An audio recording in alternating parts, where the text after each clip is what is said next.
Welcome to SmithWeekly Discussions, an occasional program for our readers and listeners of SmithWeekly Research. Please note this program is a private discussion and everything contained herein is for entertainment and educational purposes only. With that, we hope you're in a comfortable position, along with your favorite beverage, to enjoy the discussion. We remind our audience to examine the show notes attached to each of our shows to better understand how our program functions. Before we get into our discussion, we want to say thanks for questions coming from the audience at SmithWeekly, including Stuart L., Chriso O., Ken D., Cyril O., Miko L., and Andy S. Duncan Craib is our guest today. Duncan is Managing Director and CEO of Boss Resources, an Australian-focused uranium project developer advancing the Honeymoon ISR project in South Australia. The company is listed on the Australian Securities Exchange under the symbol BOE. Duncan, welcome, and thank you for taking the time, sir. Andrew, hi. It's a real pleasure to be invited on your program today, and thank you very much for affording me the opportunity to walk you through the exciting Honeymoon project and our ability to deliver Australia's next uranium producer. Well, Duncan, it's great to have you on, and I know it's been a long time in the process, and I'm glad that you finally agreed to come on the show. Well, Duncan, let's start off here just for the audience. Can you just tell us a little bit about your experience in the uranium business, and then also take us back to your background before coming over to Boss Resources? Yeah, sure. I mean, look, I grew up in Western Australia where mining accounts for about 45% of the state's gross revenue. Mining is in our DNA, and by the time I'd finished university, I'd paid for my education from driving dump trucks and earth-moving equipment. A few years later, I professionally qualified as a chartered accountant with a yearning to get back into industry. Then came stints on various base metal projects as a CFO, and in 2008, I was asked to join Kalahari Minerals with their 43% holding in Extract Resources and its Husab mine in Namibia. And from that period on, I've been purely focused on uranium. So Husab itself is one of the largest uranium deposit discoveries of the past decade, which we led the sale to China General Nuclear for $2.1 billion US in April 2012. And immediately after the sale, the chairman of CGN offered me the position of finance director of the Husab mine. And without hesitation, bags were packed and we relocated to Namibia with my wife, Catherine, and our 6-month-old son and 2-year-old daughter. 4 years quickly went by. In October 2016, I was working on the Husab mine site in Namibia, and I received a call from the chairman of Boss Resources. And he said, "Dunk, you guys have nearly finished commissioning Husab. What are you going to do next?" And I sort of replied, "Geez, we've been 100% focused on getting Husab into production." So he said, "Look at the bigger picture. You've gained the experience, you've earned your stripes. Why not take on a new development restart project yourself?" "What do you mean?" He said, "Well, have a look at Boss Resources. It's recently acquired Honeymoon from Uranium One. I think you're the right guy to help put this asset back into production. Come home, join the team." So I ended that conversation and said that I would think about it, as my wife and children were perfectly, happy and settled in Namibia, and I'd dedicated 8 years of my life just to get that project into production. So it took a few weeks researching Honeymoon and the challenges uranium had encountered, which were well publicized. And, to be frank with you, Andrew, I wasn't 100% certain, but I've always believed in technical advancements. And the more I thought about it, my gut told me there's an opportunity here. And that in itself was pretty exciting. So because Honeymoon's got a history of production and export, we have an actual basis of production optimization. The defined faults were clear, they could be systematically handled, and only restart projects have this benefit, the ability to look back and assess based on prior results. So after 16 years of gaining international mining experience, my family relocated home down under Australia to celebrate Christmas in 2016. 2 weeks later, in January 17, I found myself in South Australia on the Honeymoon mine site as CEO. And I clearly remember the day I first drove up the dusty road to the Honeymoon uranium mine in very flat outback Australia. Well, excellent, Duncan, and good on you for the time over in Namibia and being able to go over there and take your family there. I think that's a testament to how Namibia is number one, in my view, in Africa. and it's way above everybody else, and it surpassed South Africa in the recent years. And so as I continue to investigate Namibia, it just gets better and better, not only for uranium mining, but also for gold mining and oil and gas. So fantastic and really good in that front. And then, you know, if you can drive a haul truck or operate a shovel and also be an accountant, you know, congratulations. Thank you. Yeah, and I must say, I mean, Namibia truly is a wonderful country with wonderful people. Why don't we go ahead and just step in here for a moment and let's talk a little bit about, just give us a brief overview of Boss Resources, and then we'll go ahead and get into the details. Boss Resources is basically the 100% owner of the Honeymoon uranium mine. It's a pure play uranium company with a single brownfield uranium restart asset that was placed in care and maintenance in 2014 due to low uranium prices. And since that time, we've technically advanced the project to basically lower the operating cost and increase the production profile. Honeymoon's unique. It contains a fully permitted uranium mine. It can produce up to 3.3 million pounds per annum, which is fully permitted with Australian federal government approval. It's got $170 million worth of established infrastructure, including a plant in good condition under care and maintenance. It's produced and exported uranium from Port Adelaide. And in South Australia, it holds heritage and native title mining agreements. So it's basically good to go. It can be fast-tracked to production within a 12-month time span, to seize upon sort of market fundamentals as the uranium price rises. And that will be followed by an increased production through the addition of an ion exchange plant, which would take about 20 to 24 months to construct and commission. So we're sort of, we're recognised as having global first mover advantage, and certainly as Australia's next uranium producer. Where it's located in South Australia, it's a premier uranium mining state within Australia. 3 of Australia's 4 fully permitted mines are based in South Australia. There's no risk of political disruption. We've got state and federal government support, established shipping routes through Port Adelaide of 30 years, so there's no risk of delay. It's a first world mining jurisdiction attracting, first world investment and talent. The mine, as mentioned, placed in care and maintenance in 2014. Boss purchased it from Uranium One in December 2015. And just talk a little bit about the exploration potential and expansion, Duncan, if you will. Is resource expansion at this point something in focus, or is exploration work really being reserved until production normalizes and cash flow is coming in? From a resource perspective, we've got a very respectable uranium deposit. Our land package comprises of mineralized sort of paleo valleys or channels throughout over 2,600 square kilometers of tenements. It's hosted in high-grade sandstone, amenable to the ISR mining, with mineralization occurring at a shallow depth of about 90 to 120 meters. Our JORC resource, 71.6 million pounds. Mining license contains 34 million pounds of that JORC resource. The grade, roughly 620 ppm. It's perfect for ISR mining, the cheapest source of resource extraction. But the real sort of blue sky, and what we're terribly excited about, is this significant exploration target of up to 190 million pounds.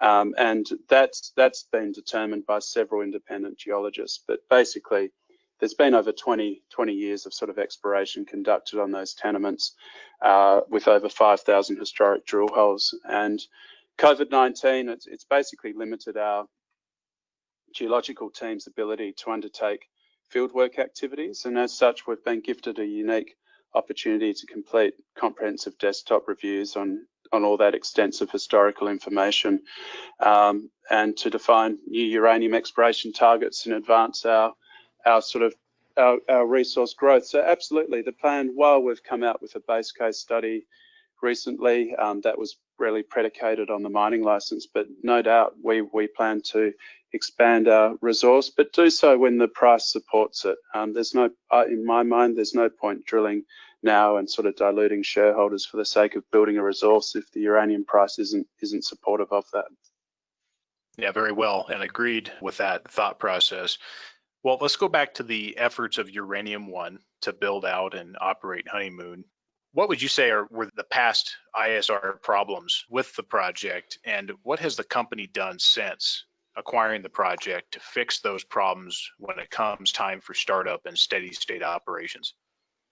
It's important to address this, and I mean, if we take a step back, so there I was, early 2017, initial road trip to the Honeymoon mine, thinking to myself, here we are in the best uranium state of South Australia, $170 million worth of plant that can quickly be brought back to production to respond to market conditions, and a fantastic, 71.6 JORC resource, 190 million pounds of exploration potential. But, I was forced to remind myself, take a deep breath, mate.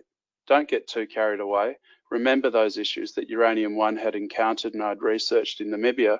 And they're best summed up by three categories. They had problems with wellfield performance, the wellfield design, construction, a greater need to understand the sort of geological interpretation. There were chemistry issues. They needed to lower the pH levels, increase acidity, increase the ion tenors in the leach chemistry, deal with calcium solubility. And then they had solvent extraction processing issues, which is what the plant was built on. And the challenges I saw that they needed to increase their processing capacity, and hence we've introduced ion exchange. They needed to target the right tenor and bring that gypsum under control. So to have really, when you step back, it's really to have the ability to look back at a project and categorize these areas is a huge benefit that only restart projects such as Honeymoon can capitalize on.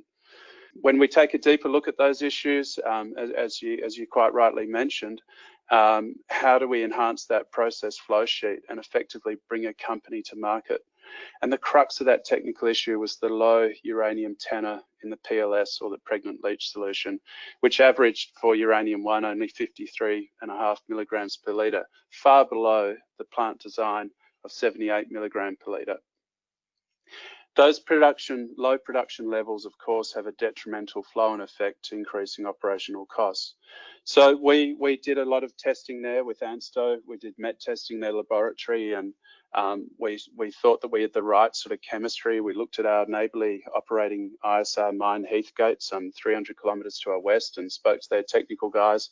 And we looked at the solution that could be used to extract the uranium. And that culminated in a field leach trial in the second half of 2017. Huge breakthrough for the project. Basically, technically validated the areas of concern. Massive win for the company. So we had 2 well fields. We leached for about 5 months. We demonstrated the modified leach chemistry, that low pH, high iron, and improved the leaching kinetics. The gypsum scaling we controlled through the liquor chemistry.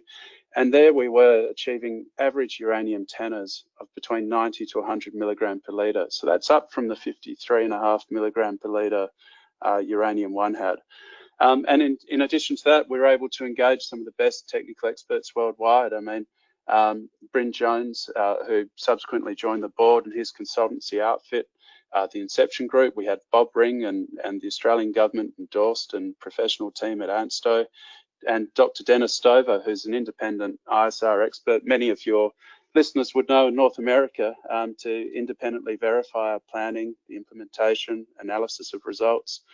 And I mean, Dennis himself, he was such a welcomed, mature addition to the team. He signed off every email with, there are no problems, only opportunities. And talk about the wise teaching the young. He just instilled confidence in us to really go forward with these trials and conduct the various sort of new methods, and the importance of being patient. And a few years later, when I had the pleasure of asking Bryn to join the board as a technical director, Dr. Dennis Stover emailed to say congratulations on bringing Bryn to the team. I've known him for 15 years. You chose wisely. So wonderful endorsement. It's really just bringing that international top talent, which is scarce these days, to our project.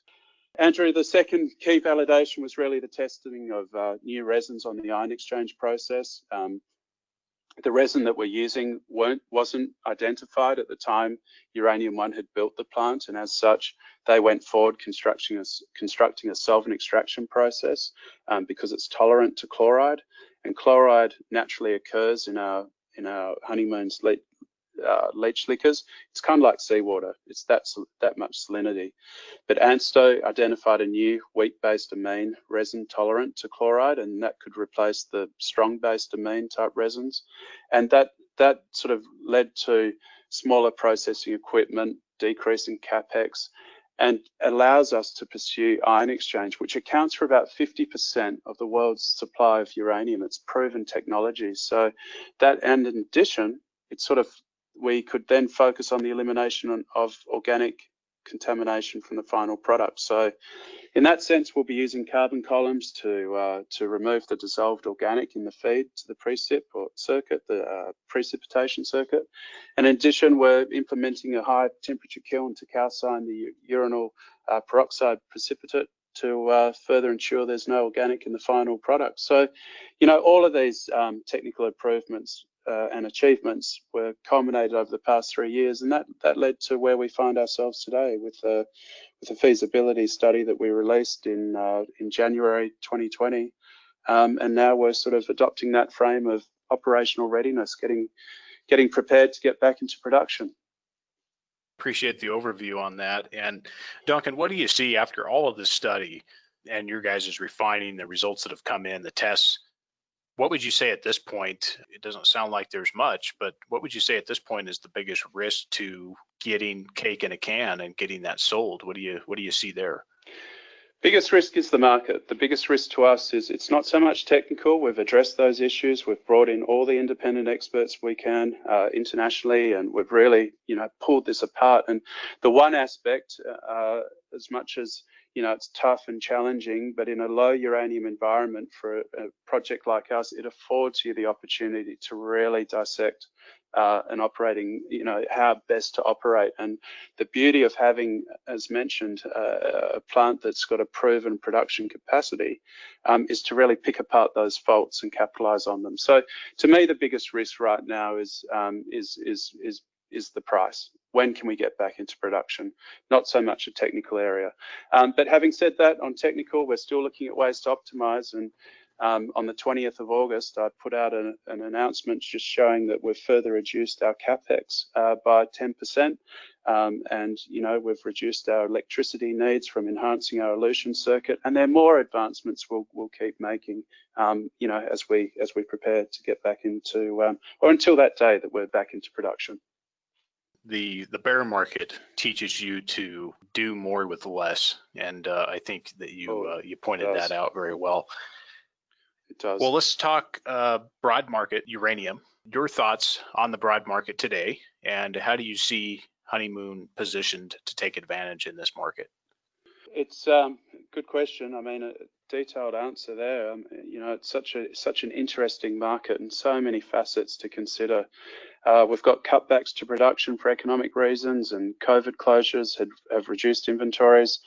This brings the timing for the need of new mines forward, as the timing in the forecast was really dependent on mobile inventories being available to fill the shortfall between demand and primary supply. We've got Cameco and our friends there recently announced the restart of Cigar Lake, which shut down in March of this year. And if that mine restarts next month, that's 6 months shutdown in total. Annual production is expected to be down 8 million pounds. Looking further afield at Kazatomprom, they've announced that they intend to continue flexing down production by 20% through 2022, and that compares to the planned levels under the subsoil use contracts. Kazatoprom's also maintaining its 20% reduction against subsoil use contracts next year, and no additional production is planned to reduce volumes lost in 2020, which was due to measures taken to combat COVID-19. So that the full implementation of their decision could remove up to about 14.3 million pounds from anticipated global primary supply. So that there's some big signals or shocks to production out there. And then of course we've got this the Russian suspension agreement, and as I understand it, the Department of Commerce is playing hardball, and I'm only saying that from afar, but it'll put something out, I believe, for comment early September with a view of having a position in October. And some of those proposals include 75% quota as SWU rather than EUP, and some impossible logistical requirements on the return of its tails globally. But again, most of that's still under negotiation. I'm not privy to it, but it would be reasonable to say that that uncertainty that comes with it is impacting US utilities until there's clarity on the outcome of the RSA. And that one impact for the market may be that US utilities may have to purchase more natural uranium and conversion at fairly short notice if they're forced to buy feed for some portion of their enrichment supply contract. So the key takeaway here, I think, Andrew, is that while the uncertainty exists, it's easier for utilities to take short and mid-term decisions rather than long-term ones. And that leads to long-term procurement decisions being put on hold. And as such, we're seeing hopefully pressure on the spot price. When you sort of weigh all those factors into account, I mean, let's put it into context. Where does Honeymoon fit into that macro picture? So 2 months ago, it was sort of in June, I was having my weekly catch up with my chairman, Peter O'Connor, and it was on the eve of taking my annual break coinciding with school holidays with my family. And I sort of felt pretty awkward taking time off as there were lots going on with the company, but I haven't really taken a break for a while with shoulder to the wheel. And Peter kindly just said to me, look, don't worry, I've got it covered. We've got Bryn, Sashi and the team. Go enjoy yourself, and by all means, turn your phone off. So my family and I, we drove some 2,000 kilometres to a beautiful place in our northwest called Broome. Absolutely stunning doorstep to the Kimberleys, real outback Australia, and relaxing there with the family. But that coincidentally happened to be the timing of our premier Uranium conference hosted by AusIMM, of which you know that I'm on the organising committee, and thanks to Andrew for your assistance with that program. But anyway, I couldn't resist waking up and listening in, and while the family was still asleep, I turned on my phone and connected, and just to listen to a fantastic lineup of speakers. And the first was Treva Klingbeil, President of TradeTech, who I very much hold in high respect, and she just laid it out, you know, such that the drivers of the increase in the spot price existed long before COVID-19, you know, and that the elastic band is tightening. And you go back to the WNA conference in September last year, where industry recognised at that point that that demand was outstripping primary production. By 2023. Demand would be outstripping primary production plus inventory levels. So from a supply side, Trevor went on, you know, TradeTech at AusIMM was estimated 45 million pounds was taken out of the market since 2016. From a demand side, reactor requirements are now higher than pre-Fukushima and expected to grow. The market's sort of US-centric, but China is increasing. And then her focus turned to views on Australia, and that non-OECD countries, such as Asia and India, are likely to drive long-term requirements. Utilities worldwide are expressing a desire to diversify their supply risk and lower that risk. They recognise that Australia is on the doorstep to Asia and great trading relations with America, so it's geographically really well positioned and endowed to capitalise on this growth. Australia accounts for 30% of the world's known uranium resources, and we've got a really stable political environment. We've got access to skilled personnel with one of the most well-established mining jurisdictions. The presentation then focused on, in terms of new uranium producers, new deposits take time to develop, new mines take time to build, and the most competitive projects in the future are likely to be small, easier to define, and low cost. So I'm tickling with excitement. I'm listening to the presentation, and my phone pings with a text message from Guy Keller, who runs Tribeca's resource fund, stating, and I quote, "Treva is basically plugging Boss Resources." You know, and the following speakers further confirmed Honeymoon's standalone quality as a restart project. You had Borshoff highlighting few management teams have proven performance, Mike Alkin detailing how risk has transferred from the supplier to the utility, and Adam Rodman coining the phrase, which I love, not all pounds are created equal. So first movers have pricing power due to the lack of competition with other developing mines, and pricing power leads to valuation premiums, particularly at the beginning of a cycle, which is where we find ourselves. Marcelo Lopez commented on the real drivers of the industry. Guy Keller sums it up in his presentation, that that there's a tightening of the market, and as supply decreases and the deficit, as predicted last year by WNA, is brought forward, investors should be focusing on projects, the stage of project development, the capex required, the jurisdiction, the permitting, community relations, time to production, incentivized prices, management teams. So I'm listening to all these presentations, Andrew, and I'm pumped. You know, Boss Resources, the Honeymoon mine, we've addressed all their valid points. We're in a box seat.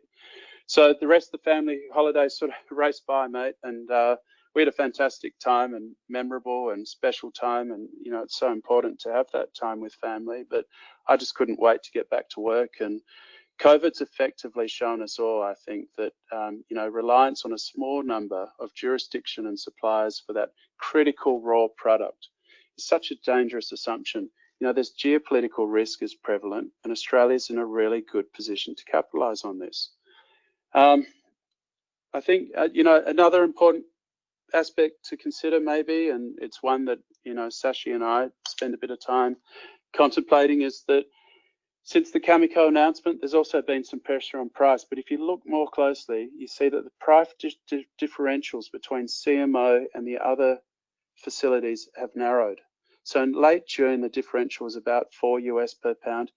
Yesterday, it had fallen to $1.50 per pound. So our belief is that a sustainable upward price movement is only possible once those differentials are closer to the historical levels. And this development, I think, is a really welcome one for the whole sector. Appreciate the info there, and certainly a number of companies are going to have their opportunity to perform, and the market's going to give them that opportunity. We're certainly in an interesting position where the market is still, I guess the jury's still out as far as when things start to move. But I look at it, of course, as opportunity for people who haven't quite positioned themselves fully to continue to deploy that capital. So I think we're in a really fantastic position. Absolutely, well, Duncan, I agree. Let's talk capital structure. Can you just tell us what you have outstanding for shares at this point, the cash debt position, and key shareholders, including the management team? Yeah, sure. I mean, capital structure, I guess over the past few years, the company's transformed, and with that transformation, we've seen it on our share register, and we've been attracting some quality investors. When I look at that compilation, it's basically now we're 41% to 45%, institutional. Of that institutional, we've got a great cross section internationally. I think we've got about 12% speaking from the US and 12% from Europe, and there's some in Asia as well, totaling about 6%, the remainder of which being Australia.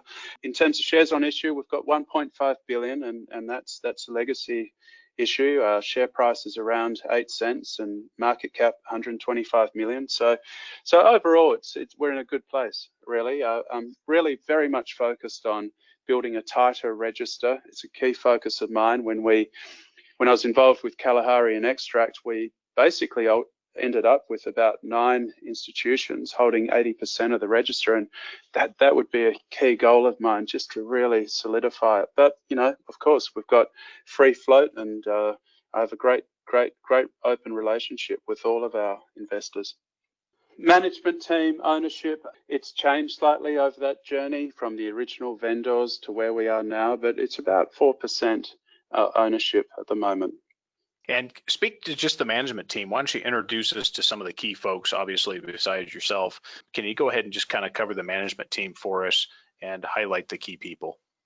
Yeah, sure. So management team and board. I'm a huge believer. You've got to get it right at the top level, because that just filters down through the whole organisation. And I was just absolutely thrilled when our chairman Peter O'Connor joined the board in January this year. I've had the pleasure of knowing Peter since for the past decade. He's been a long-term shareholder and a big supporter, but he's got extensive global experience in funds management.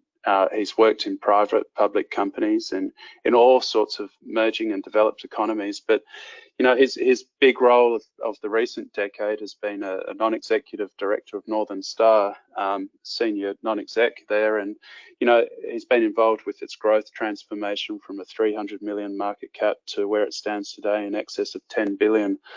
Quite a guy.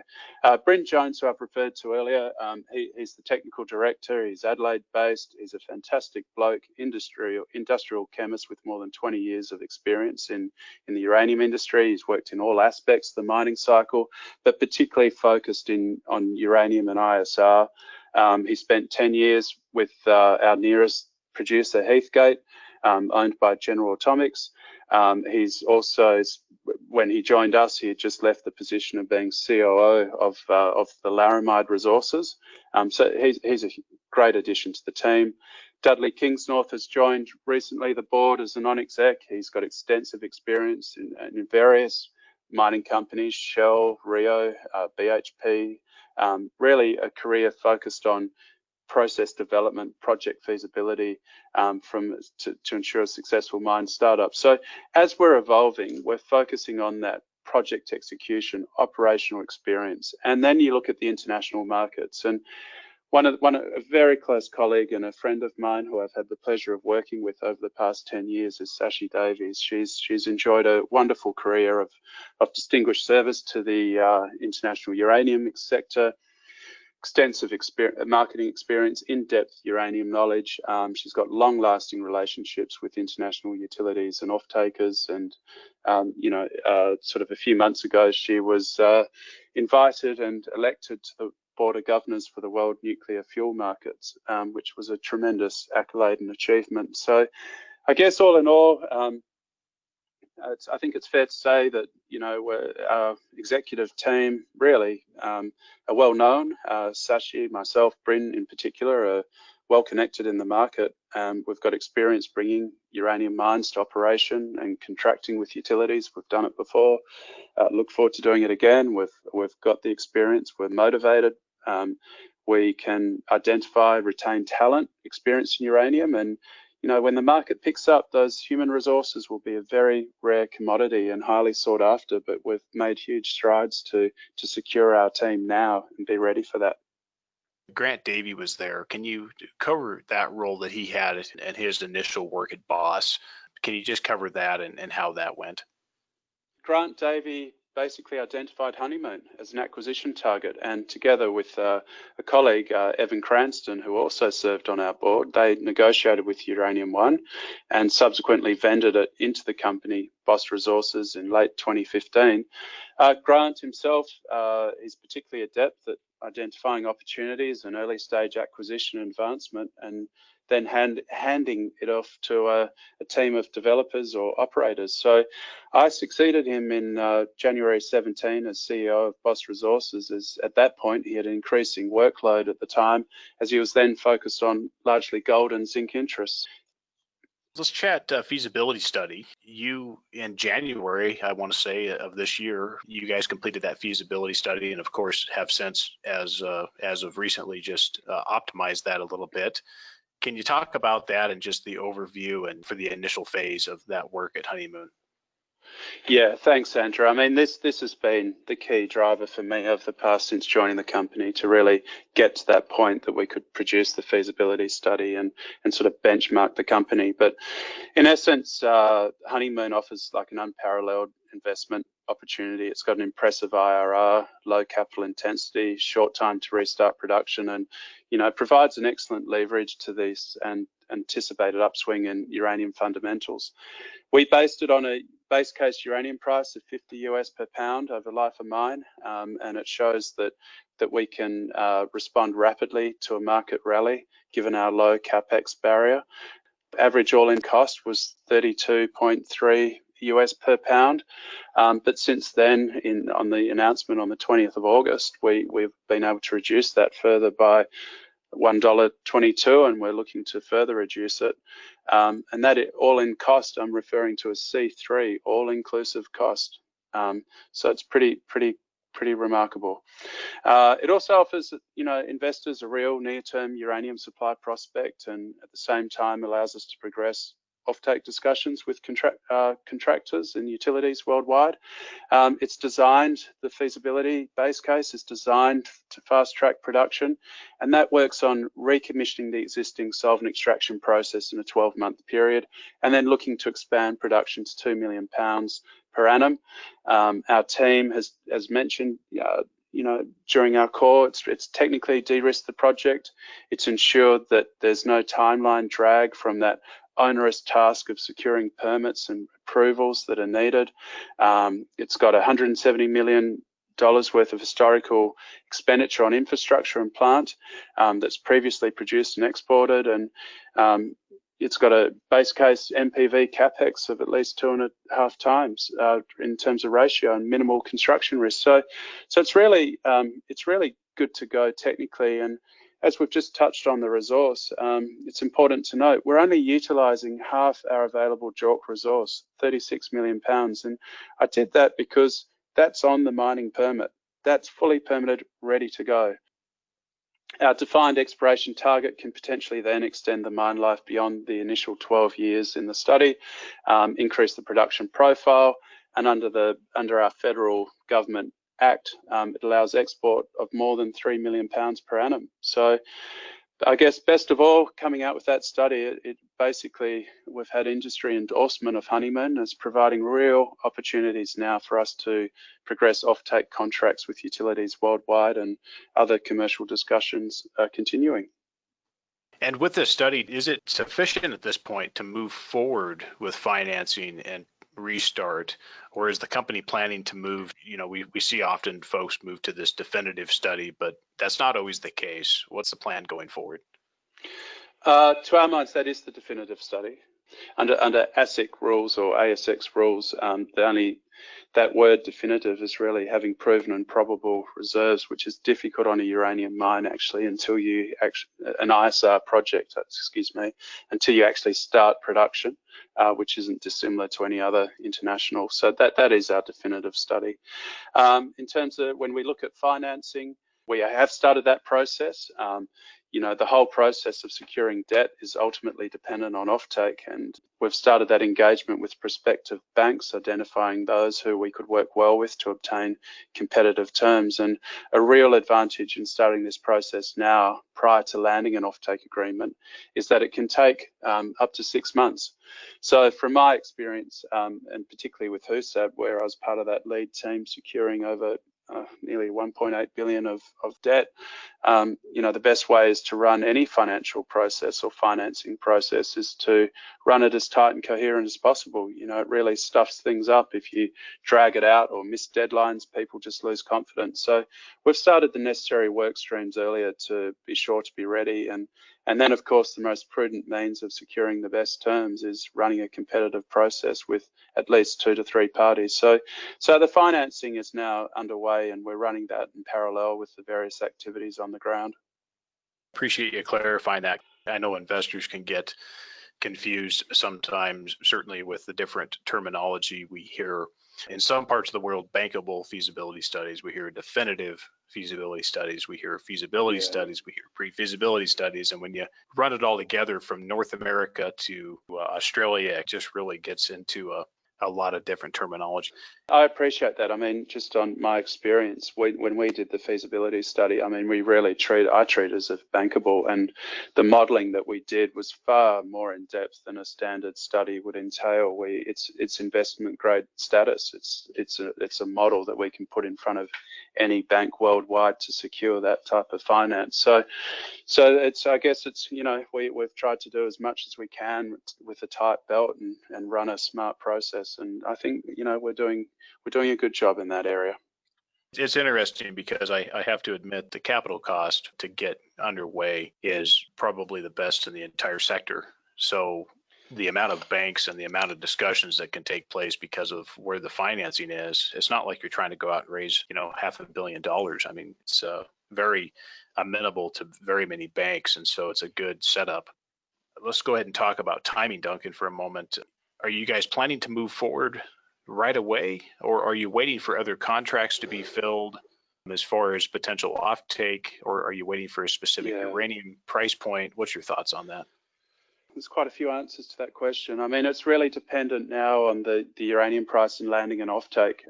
We need that offtake to secure the debt, basically. One could go ahead and raise, sort of equity right now, but I think it's best to just keep working on our technical advancements and drill ready targets, getting ready for that increase in uranium price.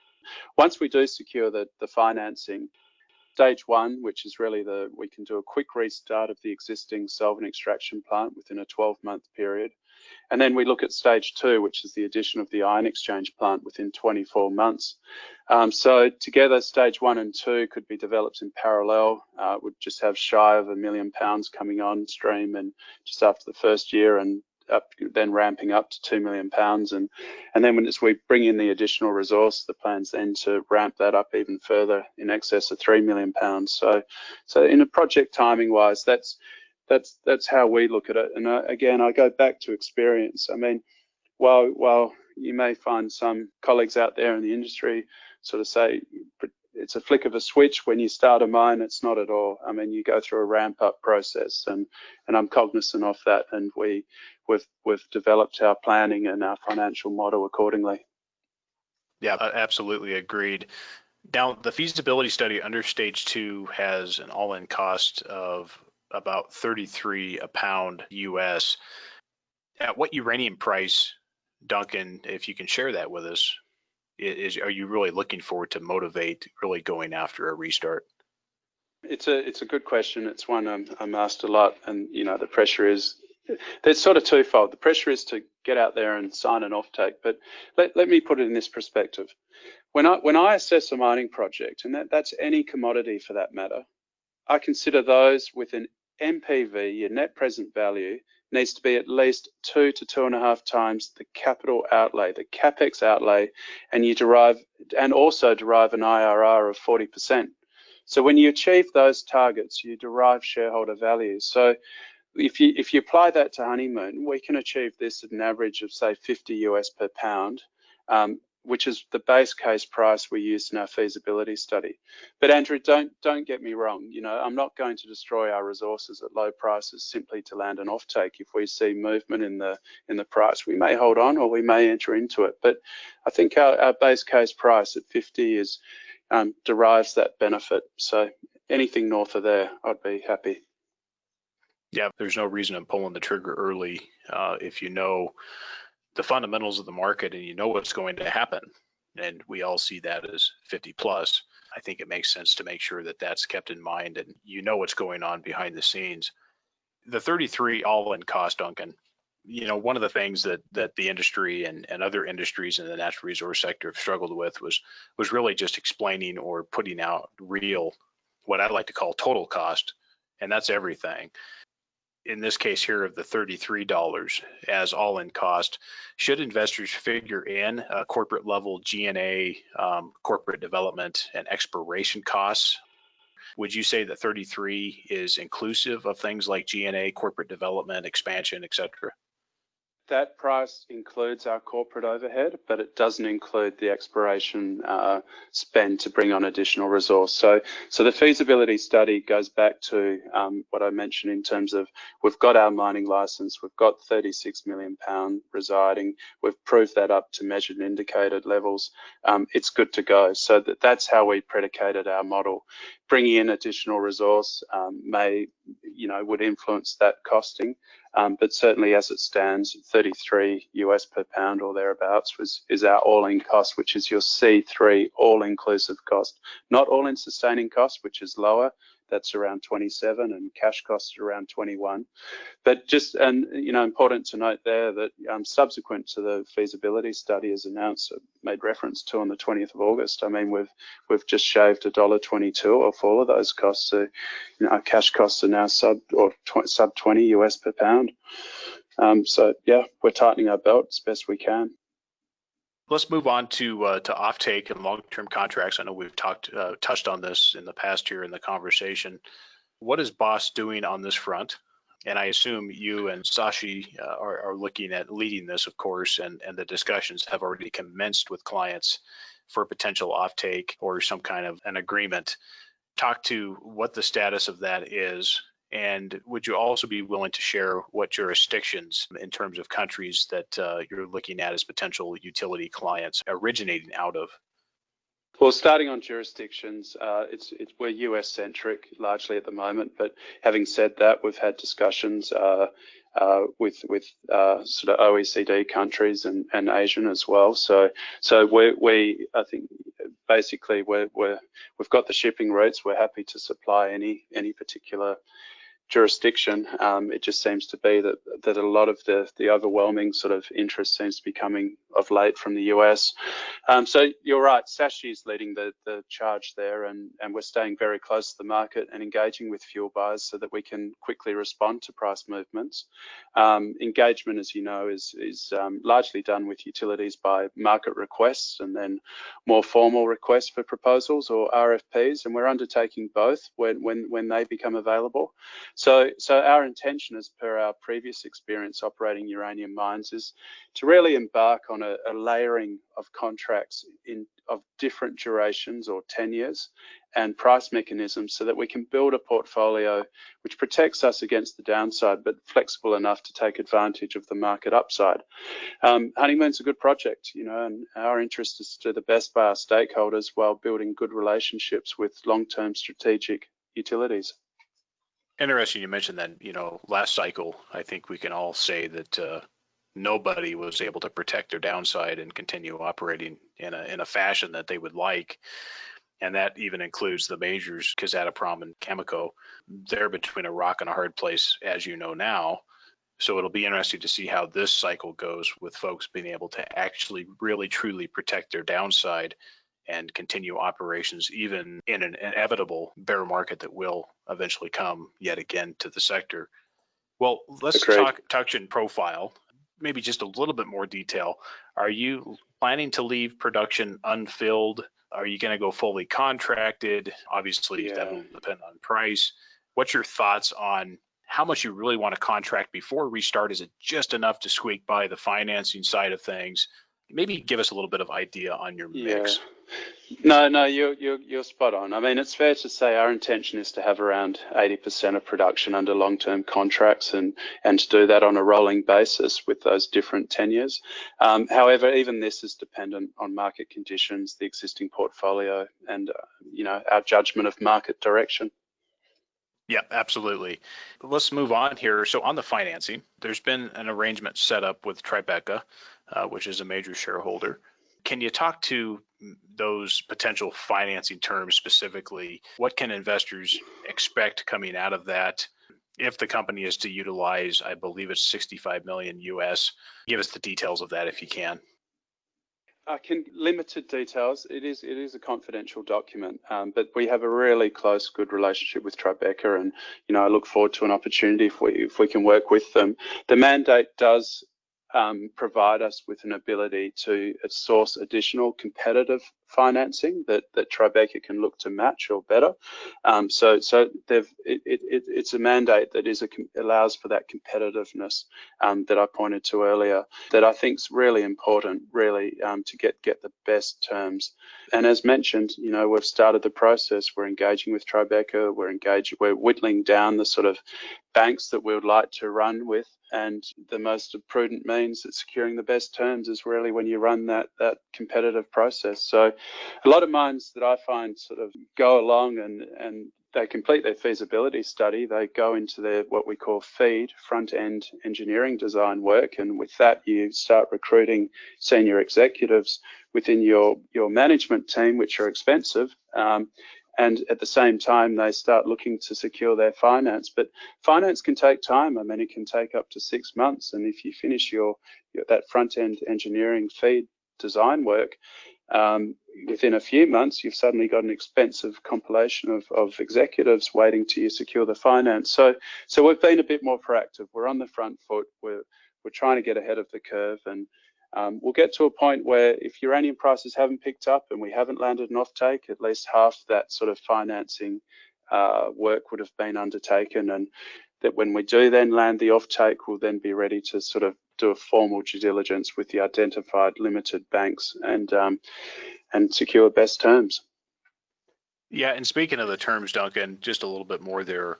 With your guys' initial capital cost to get this going, which is quite low, what do you see, and maybe what management sees as far as what the cost of capital is? Are you guys looking at something that with the costs here, 7%, 6%? I mean, what do you think is the range? Can you maybe share what a range would be potentially? Yeah, Look, I took a really conservative measure in our feasibility study. So the results that you see there, I used a conservative 10%, which I think is on the outlier. But if anything, I did that so I could improve upon it when we actually come forward and narrow those terms. But look, if we can achieve 7% or anywhere lower than that, I think that would be a good outcome. Yep, that's the way to approach it. And let's move on here. The expansion, about the 3 million pounds production per year. If the right market conditions exist, do you see that there's room to expand beyond the licensed amount under that expansion phase? Do you see that the resource expansion, obviously through exploration, plant upgrades, license modification, would that be amenable if the market conditions merit such a move? Absolutely. If the resources can be defined from that significant exploration target of up to 190 million pounds, anything is possible, really. It's envisaged that the new mineralized target areas that we've identified from and in addition to our excess JORC resource that's not included in that feasibility study of 36 million pounds, will form the basis of a study to assess and define that stage 3 production ramp up to produce more than 3 million pounds. So the ramp up program itself will be contingent on, again, market conditions, permitting in terms of the mining, additional mining licenses, and of course the price of U3O8. So it's noted that stage 3 didn't form part of our original feasibility study, but we believe that with improving market conditions, as it's prudent to commence the initial planning associated with an increase in production capacity commensurate to with uranium resources available to us, and that's underway. That's well underway. So our existing export permit is 3.3 million pounds, and that itself can certainly be increased with government approval. And I see no reason why that wouldn't be readily obtained if we can demonstrate the viability of increased production.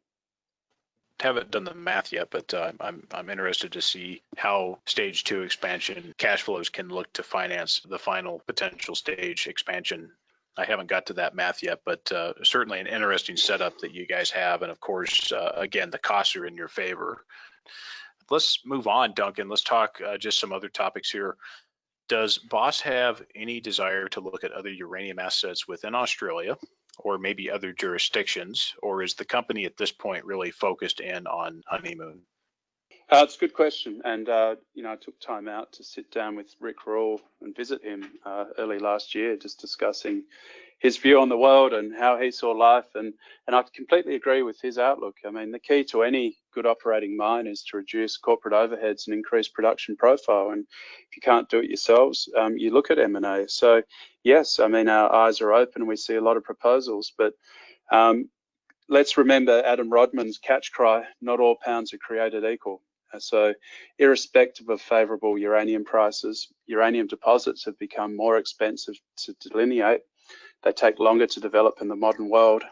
And when you add to that permitting and licensing, it remains a really defining factor between a mineral deposit that's characterized as being geologically competent and a mineable ore body that's jurisdictionally ready. So no emerging project is exempt from those challenges. And when you put that into context, the low uranium price environment is not rewarding companies who allocate capital to drive prices. So it follows that we need to ensure that any M&A activity actually raises the value of the share price and not simply dilute the company and its shareholders. And where we sit with Honeymoon, we're in pole position as is to be a first mover in the next cycle. So were we to do anything, we would focus on tier 1 jurisdictions and advanced low risk projects. We don't need to overplay it, as mentioned, and give the market an excuse to attack the company and diminish value.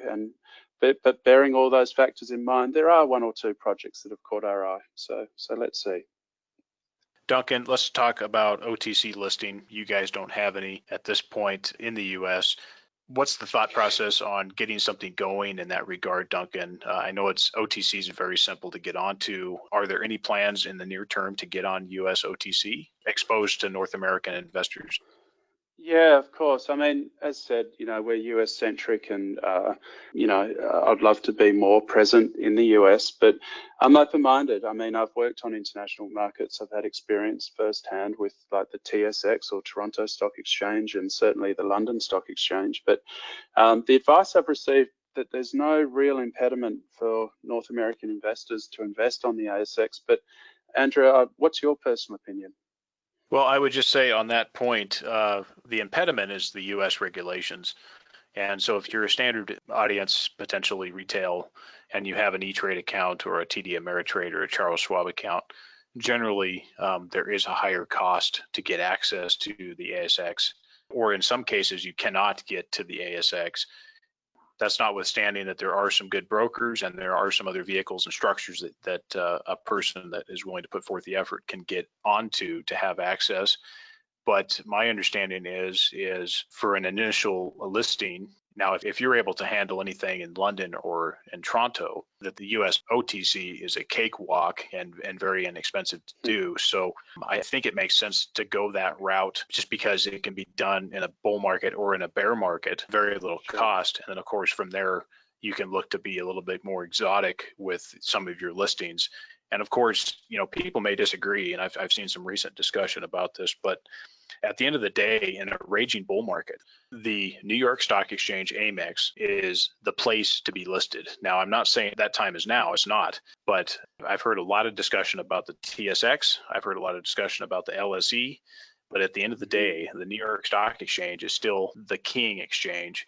But the OTC markets allow you to start in North America very cheaply. So that's my view. No, fair point. I'll pay closer attention to that and look into it. Thank you. Yeah, certainly. OTC QB or QX, I think, offers a lot of benefit and then also a very low cost to get on. So let's talk a topic, an audience question here. Duncan, do you believe that there is a correlation between energy resources such as oil and uranium? Is there a correlation? And can you have a bull market in uranium without oil? Or do you see them as really, at this point, independent of each other? Look, I'm a firm believer that nuclear energy can and should be part of any country's energy mix. But when I consider that question, I don't think oil necessarily correlates as strong as it once did with other energy sources, and that's due to a declining reliance on oil. And because the supply-demand changes that occurred within the US and Canada's shale oil and gas over the recent decade, you don't need oil prices rising to have a bull in uranium. Is my view. The supply-demand fundamentals are very different. They can be separate, but run together if the stars align. Yeah, absolutely. I agree. I think that it's quite possible at this point, given what's going on in the world with COVID, that you can have a joint rise in commodity prices across the board, whether it be things like platinum, oil, natural gas, uranium. But certainly, I agree 100% that the density that uranium has is standalone compared to other sources of energy. Well, let's talk exit strategy, Duncan. Is management looking to become an operating company and expand beyond Honeymoon, beyond the depletion of resources, as you know, that comes with a mining operation? Is the company looking to be bought out? You can maybe share a little bit of the internal strategy here, Duncan. My role is to build a profitable company and be a leading uranium producer, and we've made significant strides to achieve that over the past years. And my personal, sincere desire is to be an operator, and we're positioning ourselves to do just that. I mean, we've attracted the likes of Sashi and Bryn to our team, and our board's getting the right complement. And our view is we're getting ourselves into operational readiness. So yes, we definitely want to become an operator. We've done it before, and we look forward to doing it again. But I mean, to answer you in all openness, at the end of the day, there are no egos in the room at Boss. I mean, if there's a deal that makes commercial sense and maximize return for our shareholders, then I'll do my utmost to make it as value accretive as possible, regardless of what that means to my own personal aspirations. I've got a duty to shareholders. That's a good way to approach it. And if there is a deal out there, a potential out there, whether it be now or not, maybe in ideal market conditions or even in bull market conditions, as you know, we can see premiums on mergers and acquisitions and takeovers quite sky high, if you will, as we saw in the last cycle. I think it does make sense when the right deal comes along and everybody's able to look at the assets that are involved in a combined company and the pipeline that could result of a combined company. I think that also can be looked at. Absolutely, Andrew. I mean, it goes back to that, ultimately, the goal is to get big and reduce corporate overheads and increase production profile. Yes, absolutely. We just, in terms of Honeymoon, at this stage with our asset and our huge exploration potential, we're in a really good position doing that ourselves for the time being. But as I said, there's no egos. We'll do what's right by our shareholders. Duncan, well, potential investors who are listening, why should they consider Boss Resources now at these current price levels? What would you say to potential investors who are listening and, might I add, existing shareholders of Boss that might be looking to add to their position? Simply put, we've prepared ourselves as best we can and to respond quickly to the market. We're engaging very closely with the market. We're making great strides in sort of drill-ready targets to expand our resource profile, and we're technically enhancing the already sort of very successful feasibility studies. So we have first mover advantage. We will certainly be Australia's next uranium producer and one of the first to come back on stream in the world. So I think for those existing shareholders, thank you very much for your support during the past few years in a low cost environment. And to new shareholders, we would love to have you on board. I mean, you've got a sincere team here that's genuinely wanting to operate, that's got proven experience in doing so. And yeah, we look forward to being part of that operating mine in the industry. Certainly agree with you. In Australia, I think you guys are certainly first in line and well ahead of any competition within Australia by a mile. How about contact? How can folks reach out to you if they want to get in touch and learn more information about the company? I think the easiest thing to do is to click onto our website at bossresources.com.au and .com. But certainly, I'm happy to take any questions that your listeners have by my email address, which is duncan@bossresources.com.au. And yeah, but the website gives you all the information in terms of contact. Well, Duncan, really appreciate you coming on. Appreciate the extensive introduction to the company, and really appreciate you taking the time, and best of luck over at Boss. That's very kind of you, Andrew. Thank you, and thank you for your time. And when you next find yourself down under in Australia, let's get you out onto the Honeymoon site.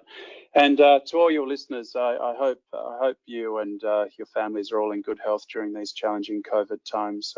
Please take care of yourselves, and I wish you all very well. Thank you.